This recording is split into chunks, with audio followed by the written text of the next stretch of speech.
12ஆம் வகுப்பு வேதியியல். வேதியியல் வினாத்தாளில் 3 மதிப்பெண் வினாக்களில் 33வது கேள்வியானது கம்பல்சரி கொஸ்டினாக அமைகின்றது. இதுவரை பொது தேர்வுகளில் கேட்கப்பட்ட 3 மதிப்பெண் கட்டாய வினாக்களின் தொகுப்பை இந்த வீடியோவிலே பார்க்கலாம். பின்வரும் வினை வரிசையில் உள்ள A, B மற்றும் C ஆகிய சேர்மங்களை கண்டறிக.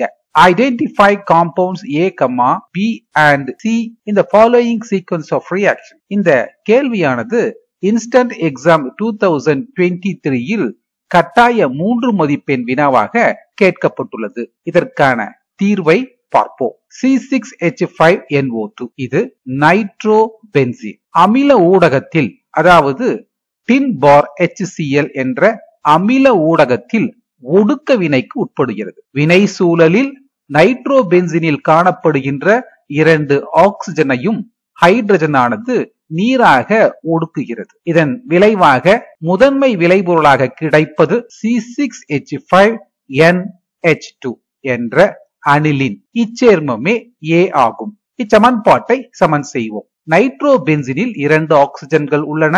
எனவே நீருக்கு முன்பு 2, மொத்த ஹைட்ரஜன்கள் இந்த ஒடுக்க வினைக்கு பயன்படுத்தப்பட்டது 4 + 2 6.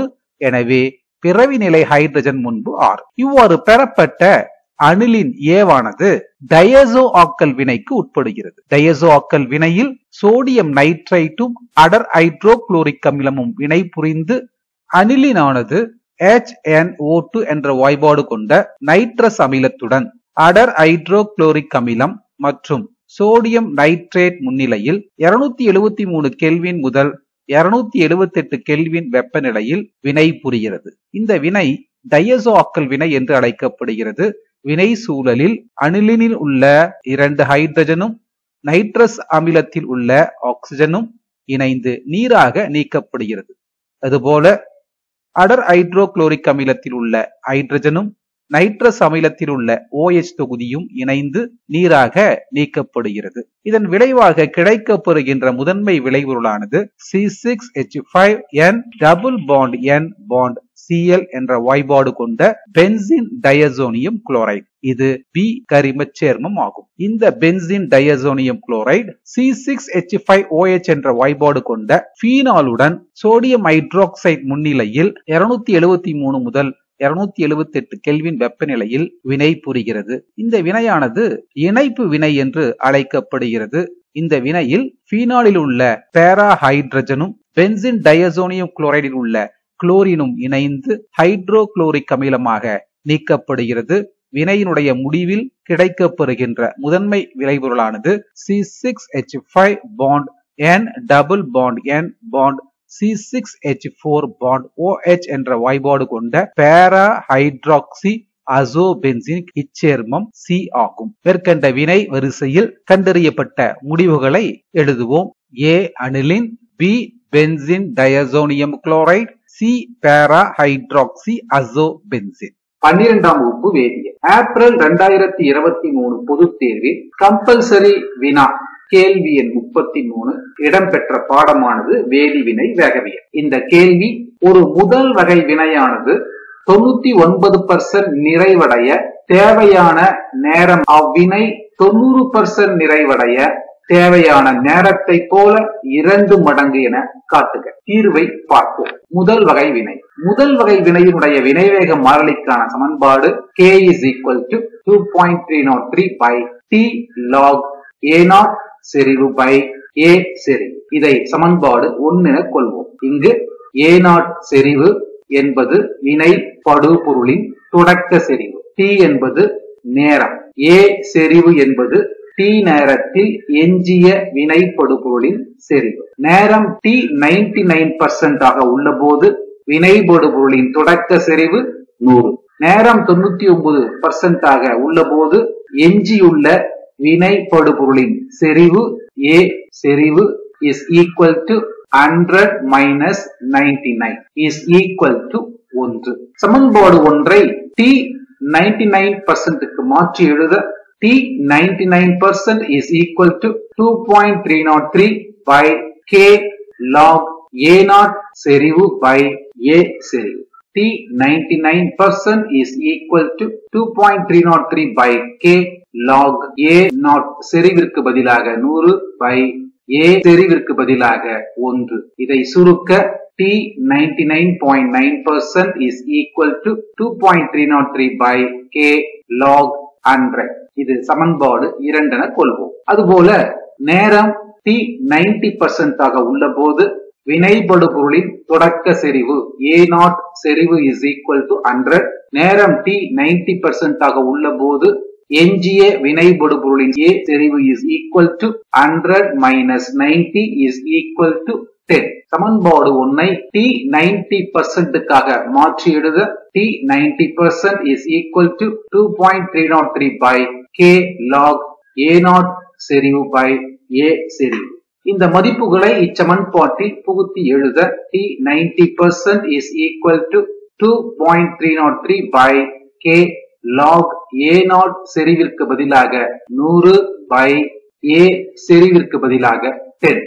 இதை சுருக்க 2.303 by K log 10. இதை சமன்பாடு 3 என கொள்வோம். சமன்பாடு 2 ஐ சமன்பாடு 3 ஆல் வகுக்க சமன்பாடு 2 மற்றும் சமன்பாடு 3 ஐ நினைவு கூர்வோம். ஆக T99% by T90% is equal to 2.303 by K log 100 by 2.303 by K log 10.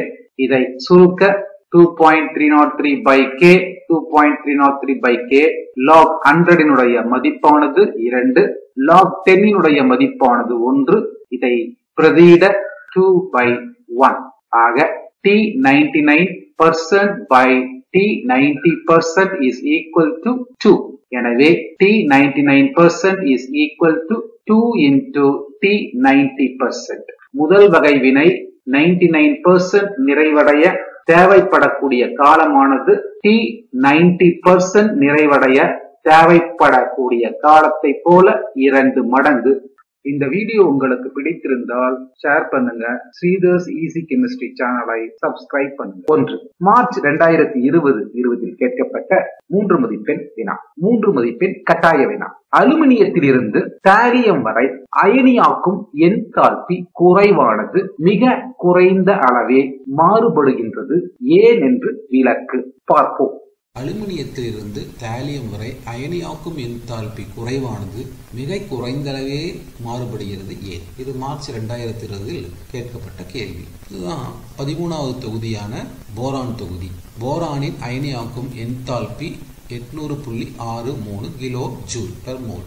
அலுமினியத்தினுடைய அயனியாக்கும் enthalpy 577.54 kilo joule per mole. So அயனியாக்கும் என்தால்பியை பொறுத்தளவில் தொகுதியில் மேலிருந்து கீழே செல்ல செல்ல சீராக குறைய வேண்டும் இல்லையா? ஆனால் இந்த தொகுதியில் போரான் முதல் அலுமினியம் வரை எதிர்பார்த்த அளவே அயனியாக்கும் என்தால்பி குறைகிறது. ஆனால் அலுமினியத்திலிருந்து தாலியம் வரை எதிர்பார்த்த அந்த என்தால்பி குறைவு ஆனது மிக குறைந்த அளவே மாறுபடுகிறது ஏன் என்பதுதான் கேள்வி. அதற்கான விளக்கம். தனிமங்களினுடைய அணுக்கரு நேர்மின் சுமை பெற்றிருக்கும். அதனுடைய இணைதிறன் கூட்டில் இந்த தொகுதி தனிமங்களை பொறுத்தளவில் இணைதிறன் கூடானது NS2NP1 ஆக 3 இணைதிறன் எலக்ட்ரான்கள் உள்ளன. இந்த கூடுதான் இணைதிறன் கூடு. இந்த இணைதிறன் கூட்டுக்கும் அணுக்கருக்கும் இடையே கேலியம், இண்டியம், தாலியம் ஆகிய தனிமங்களில் உள் ஆர்பிட்டால்களில் D மற்றும் F எலக்ட்ரான்கள் உள்ளன. இவைத்தான் D மற்றும் F எலக்ட்ரான்கள். இவற்றினுடைய திரைமறைப்பு விளைவானது சீரற்று காணப்படுகிறது. அப்படி என்றால் இதனுடைய மறைத்தல் விளைவு குறைவு. இணைதிறன் எலக்ட்ரான் மீது செயலுறு அணுக்கரு விசை செயல்பட்டு உட்கருவுடன் இணைதிறன் எலக்ட்ரான்கள் சற்று வலிமையாக பிணைக்கப்பட்டுள்ளது. எனவே தான் நாம் எதிர்பார்த்த அயனியாக்கும் என்தால்பி குறையாமல் அந்த குறைவானது மிக குறைந்தளவே காணப்படுகிறது. இதுதான் இந்த கேள்விக்கான விடை. 2 பாயிண்ட் தான். இதை நன்றாக படித்துக் கொள்ளவும். இன்ஸ்டன்ட் எக்ஸாம் 2020 3 மதிப்பெண் கட்டாய வினா. 2 ஆம்பியர் மின்னோட்டத்தை கொண்டு சில்வர் நைட்ரேட் கரைசல் ஆனது 30 நிமிடங்களுக்கு மின்னார் பகுக்கப்படுகிறது எனில் எதிர் மின் முனையில் வீழ்படிவாகும் சில்வரின் நிறையை கணக்கிடுக. பார்ப்போம். 2 ஆம்பியர் மின்னோட்டத்தை கொண்டு சில்வர் நைட்ரேட் கரைசல் ஆனது 30 நிமிடங்களுக்கு மின்னார் தொகுக்கப்படுகிறது எனில் எதிர்மின் முனையில் வீழ்படிவாகும் சில்வரின் நிறையை கணக்கிடுக. இன்ஸ்டன்ட் எக்ஸாம் 2020 கேட்கப்பட்டுள்ளது. இங்கு பார்ப்பது சில்வர் நைட்ரேட் மின்பகுளி கொண்ட மின்பகுப்பு கலன் 2 ஆம்பியர் மின்னோட்டத்தை மின்பகுளி கரைசல் வழியாக 30 நிமிடங்கள் செலுத்தும் பொழுது எதிர்மின்வாயில் படுகின்ற Ag பிளஸினுடைய நிறை கணக்கிட வேண்டும் அல்லவா. Ag பிளஸ் ஏக்வஸ் பிளஸ் ஒரு எலக்ட்ரானை ஏற்று அது எதிர்மின்வாயில் சில்வராக படுகிறது. கணக்கில் கொடுக்கப்பட்டுள்ள விவரங்களை பார்ப்போம். மின்பகுளி வழியாக செலுத்தப்பட்ட I ஆம்பியர் மின்னோட்டம் 2A, செலுத்தப்பட்ட காலம் T 30 நிமிடங்கள். நிமிடங்களில் உள்ள இந்த காலத்தை செகண்டுக்கு மாற்றிக்கொள்வோம். Into 60 second is equal to 1800 second. தேவைப்படுவது Z, மின்வேதி சமானம்.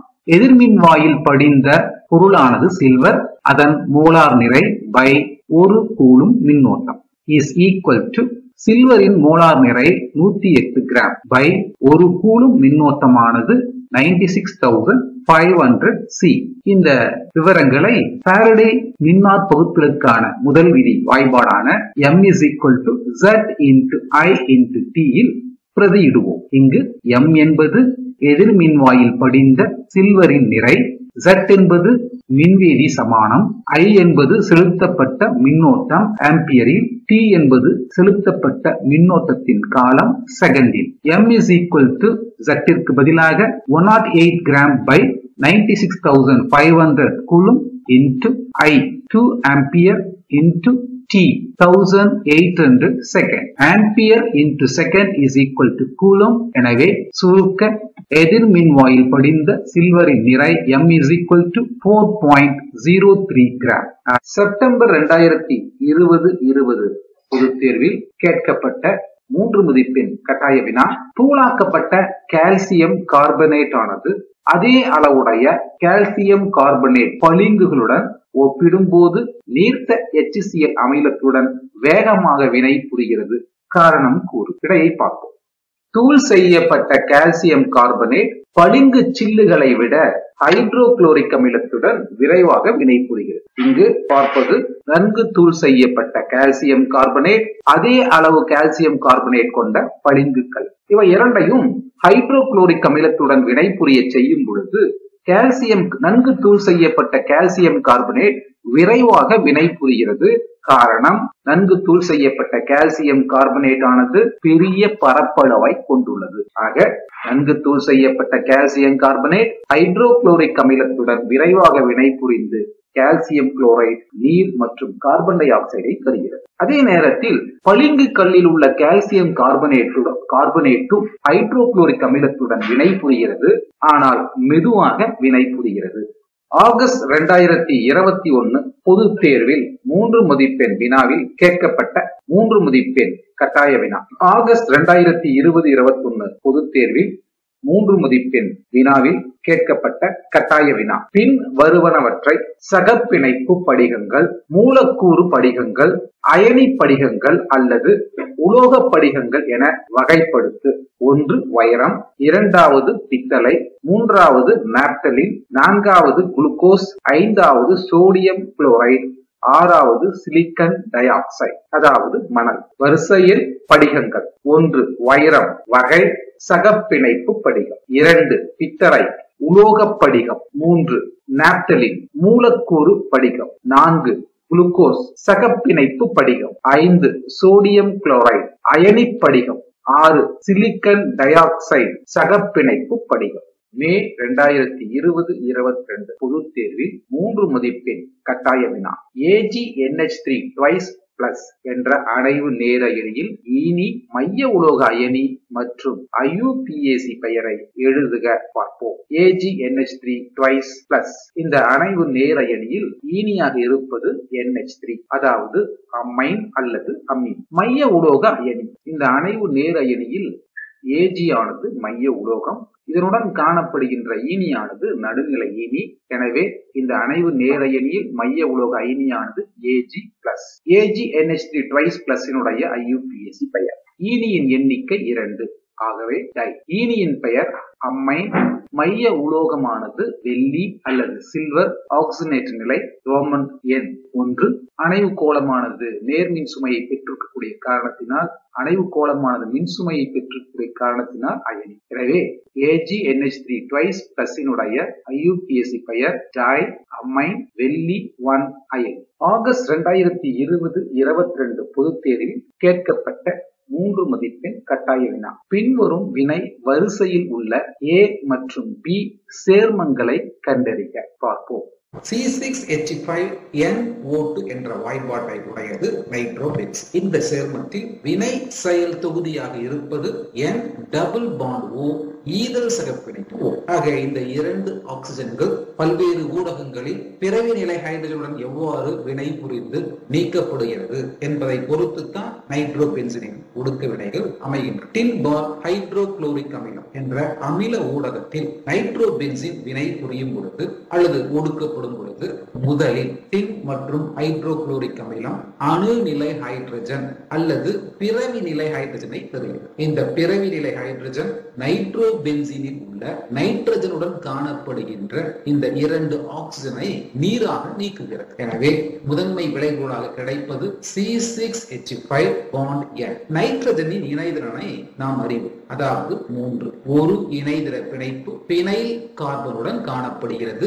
மற்ற 2 இணைதிறன் பிணைப்புகளை பிறவி நிலை ஹைட்ரஜன் கொண்டு நிறைவு செய்யப்படுவதன் காரணமாக முதன்மை விளைபொருளாக கிடைப்பது C6H5NH2 என்ற அணிலின் உப விளைபொருளாக கிடைப்பது நீர். இச்சமன்பாட்டை சமன் செய்வோம். நைட்ரோபென்சீனில் 2 ஆக்சிஜன்கள் உள்ளன. எனவே நீருக்கு முன்பாக 2N இடம். இந்த ஒடுக்க வினையில் பயன்படுத்தப்பட்ட மொத்த பிறவி நிலை ஹைட்ரஜன்களை பார்ப்போம். 4 ஹைட்ரஜன் பிளஸ் 2 ஹைட்ரஜன் ஆக மொத்தமாக 6 பிறவி நிலை ஹைட்ரஜன்கள் பயன்படுத்தப்பட்டுள்ளன. எனவே பிறவி நிலை ஹைட்ரஜன் முன்பாக 6N இடம். அமில ஊடகத்தில் நைட்ரோபென்சீன் அனிலின் என்ற சேர்மத்தை தருகிறது. 2.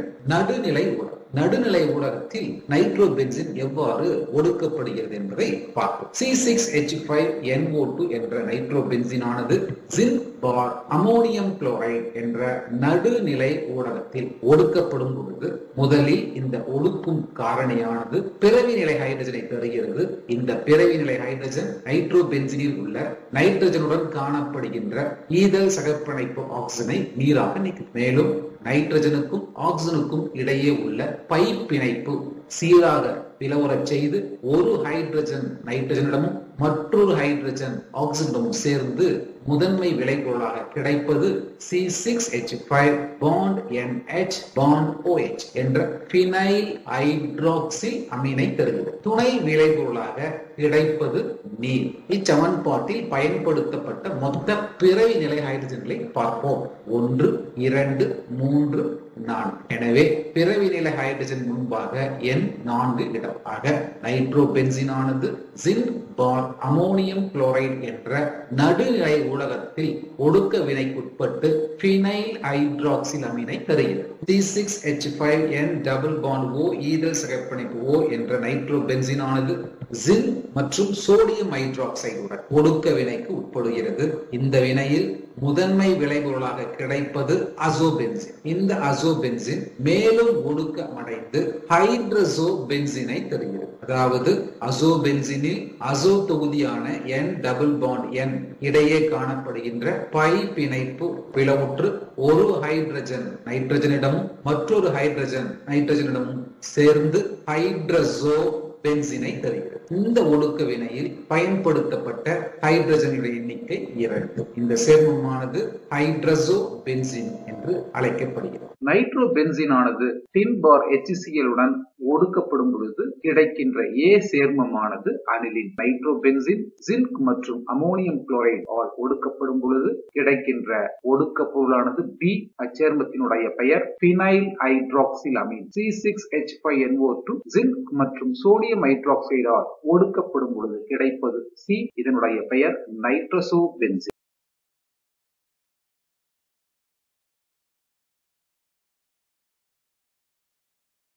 இந்த வீடியோ உங்களுக்கு பிடித்திருந்தால் லைக் பண்ணுங்க, ஷேர் பண்ணுங்க, மறக்காம ஸ்ரீதர்ஸ் ஈஸி கெமிஸ்ட்ரி சேனலை சப்ஸ்கிரைப் பண்ணுங்க. தேங்க்யூ.